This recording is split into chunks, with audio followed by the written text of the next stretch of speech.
السلام علیکم ورحمۃ اللہ وبرکاتہ۔ حضرت ابو ذر غفاری رضی اللہ عنہ اپنے اسلام لانے کا واقعہ اس طرح بیان فرماتے ہیں۔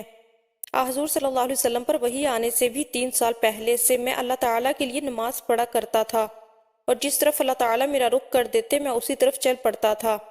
اسی زمانہ میں ہمیں معلوم ہوا کہ مکہ معظمہ میں ایک شخص ظاہر ہوا ہے، اس کا دعویٰ ہے کہ وہ نبی ہے۔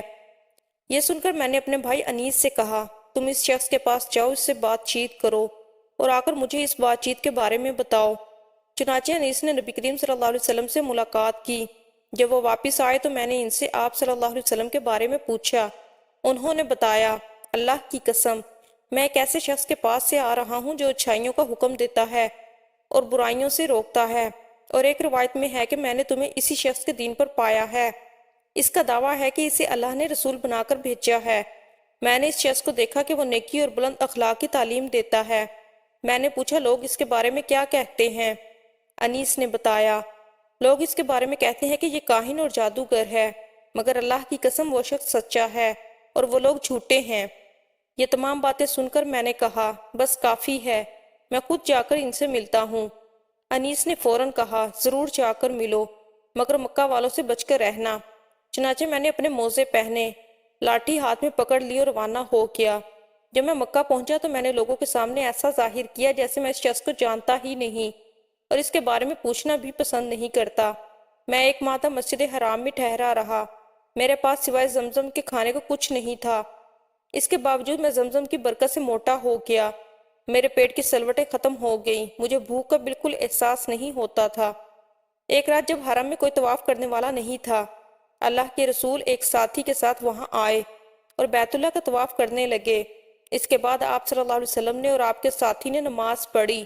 جب آپ نماز سے فارغ ہو گئے تو میں آپ کے نزدیک چلا گیا اور بولا، السلام علیکہ یا رسول اللہ، میں گواہی دیتا ہوں کہ اللہ تعالیٰ کے سوا کوئی عبادت کے لائق نہیں، اور یہ کہ محمد صلی اللہ علیہ وسلم اللہ تعالیٰ کے رسول ہیں۔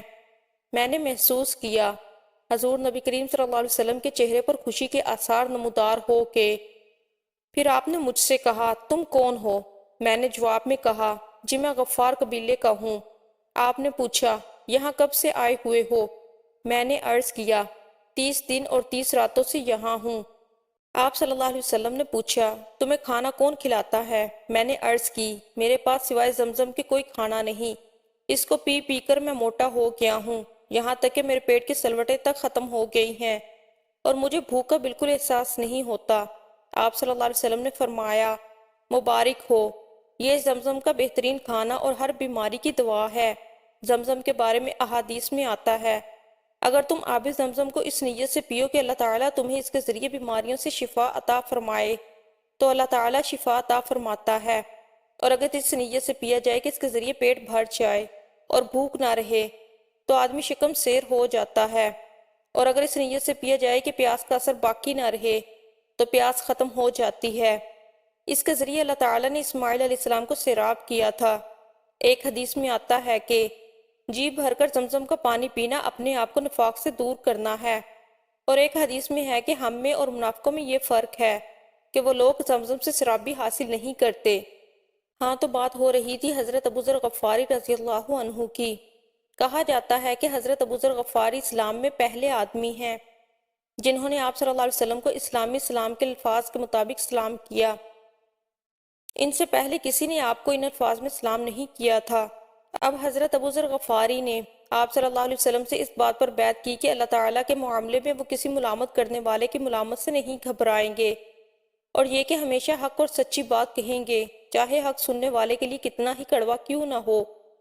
یہ حضرت ابو ذر غفاری حضرت ابو بکر صدیق رضی اللہ عنہ کی وفات کے بعد ملک شام کے علاقے میں ہجرت کر گئے تھے۔ پھر حضرت عثمان رضی اللہ عنہ کی خلافت میں انہیں شام سے واپس بلا لیا گیا، اور پھر یہ ربضہ کے مقام پر آ کر رہنے لگے تھے۔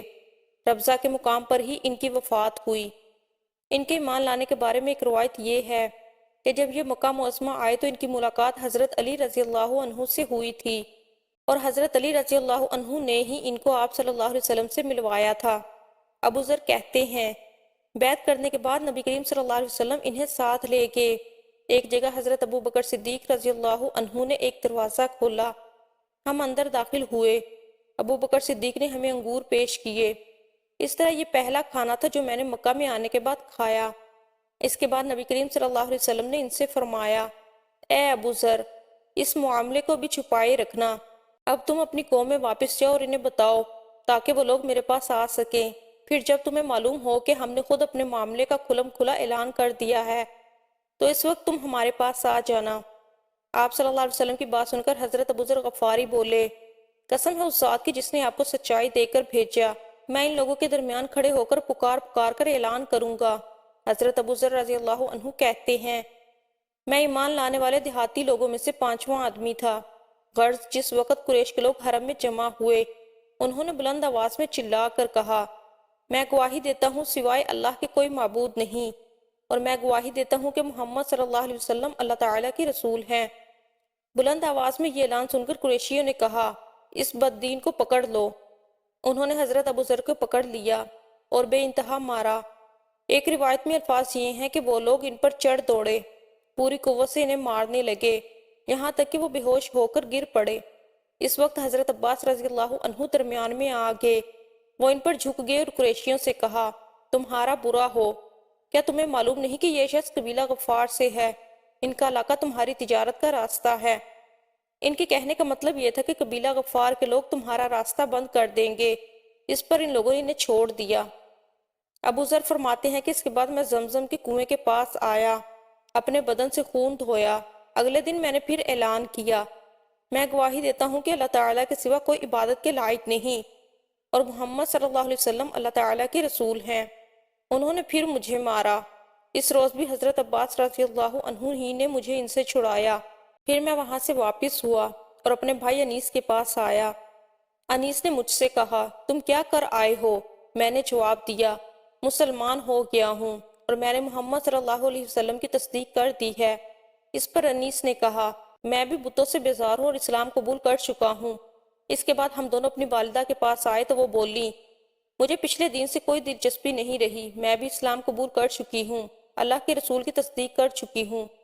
اس کے بعد ہم اپنی قوم غفار کے پاس آئے، ان سے بات کی، ان میں سے آدھے تو اسی وقت مسلمان ہو گئے۔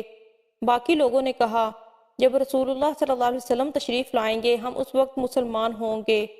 چنانچہ جب رسول اللہ صلی اللہ علیہ وسلم مدینہ منورہ تشریف لائے تو قبیلہ غفار کے باقی لوگ بھی مسلمان ہو گئے۔ ان حضرات نے جو یہ کہا تھا کہ جب رسول اللہ تشریف لائیں گے ہم اس وقت مسلمان ہوں گے، تو ان کے یہ کہنے کی وجہ یہ تھی کہ نبی کریم صلی اللہ علیہ وسلم نے مکہ میں حضرت ابو ذر غفاری رضی اللہ عنہ سے ارشاد فرمایا تھا، میں نخلستان یعنی کھجوروں کے باغ کی سرزمین میں جاؤں گا جو یثرب کے سوا کوئی نہیں ہے، تو کیا تم اپنی قوم کو یہ خبر پہنچا دو گے؟ ممکن ہے اس طرح تمہارے ذریعے اللہ تعالیٰ ان لوگوں کو فائدہ پہنچا دے اور تمہیں ان کی وجہ سے اجر ملے۔ اس کے بعد نبی کریم صلی اللہ علیہ وسلم کے پاس قبیلہ اسلم کے لوگ آئے۔ انہوں نے آپ سے عرض کیا، اے اللہ کے رسول، ہم بھی اسی بات پر مسلمان ہوتے ہیں جس پر ہمارے بھائی قبیلہ غفار کے لوگ مسلمان ہوئے ہیں۔ نبی کریم صلی اللہ علیہ وسلم نے یہ سن کر فرمایا، اللہ تعالیٰ غفار کے لوگوں کی مغفرت فرمائے اور قبیلہ اسلم کو اللہ تعالیٰ سلامت رکھے۔ یہ حضرت ابو ذر غفاری رضی اللہ عنہ ایک مرتبہ حج کے لیے مکہ گئے۔ طواف کے دوران کعبے کے پاس ٹھہر گئے، لوگ ان کے چاروں طرف جمع ہو گئے۔ اس وقت انہوں نے لوگوں سے کہا، بھلا بتاؤ تو تم میں سے کوئی سفر میں جانے کا ارادہ کرتا ہے تو کیا وہ سفر کا سامان ساتھ نہیں لیتا؟ لوگوں نے کہا، بے شک ساتھ لیتا ہے۔ تب آپ نے فرمایا، تو پھر یاد رکھو قیامت کا سفر دنیا کے ہر سفر سے کہیں زیادہ لمبا ہے، اور جس کا تم یہاں ارادہ کرتے ہو اسی لیے اپنے ساتھ اس سفر کا وہ سامان لے لو جو تمہیں فائدہ پہنچائے۔ لوگوں نے پوچھا، ہمیں کیا چیز فائدہ پہنچائے گی؟ حضرت ابو ذر غفاری بولے، بلند مقصد کے لیے حج کرو، قیامت کے دن کا خیال کر کے ایسے دنوں میں روزے رکھو جو سخت گرمی کے دن ہوں، اور قبر کی وحشت اور اندھیرے کا خیال کرتے ہوئے رات کی تاریکی میں اٹھ کر نمازیں پڑھو۔ حضرت ابو ذر غفاری رضی اللہ عنہ کے بعد حضرت خالد بن سعید رضی اللہ عنہ ایمان لائے۔